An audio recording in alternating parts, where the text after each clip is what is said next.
বিভাগ? ঠিক আছে,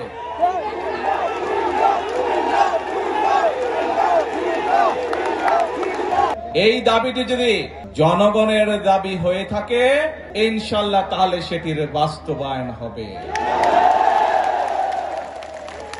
আর আপনারা দেখেছেন দেশ গঠন, সরকার গঠনের পরেই আমরা নির্বাচনের আগে বলেছিলাম সারা দেশে কৃষকদের যাদের কৃষি ঋণ 10,000 টাকা পর্যন্ত আছে সুদ সহ সেই ঋণ আমরা মওকুফ করব যদি আমরা সরকার গঠন করতে পারি। আমরা নির্বাচিত হওয়ার পরে সরকার গঠন করার পরে প্রথম 10 দিনের মধ্যে আমরা সেই জবান রেখেছি বাংলা, এবং সেটি আমরা মওকুফ করে দিয়েছি সরকার থেকে।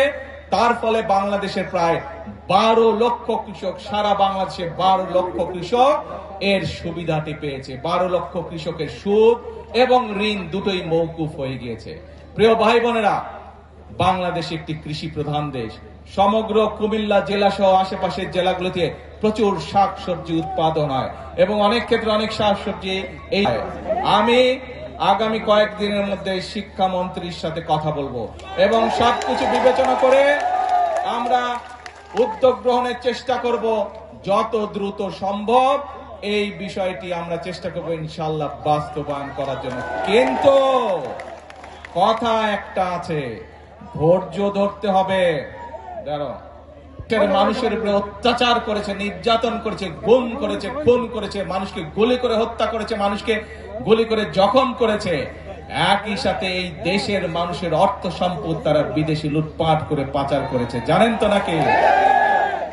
কাজেই দেশের মানুষের অর্থ সম্পদ লুটপাট করে পাচার করে দিয়েছে। সেই জন্য এই মুহূর্তে দেশের অর্থনৈতিক অবস্থা চাপের মুখে আছে। দাবি জনগণের যে সকল চাওয়া পর্যায়ক্রমিক ভাবে ইনশাআল্লাহ আমরা বাস্তবায়ন করবো এক এক করে।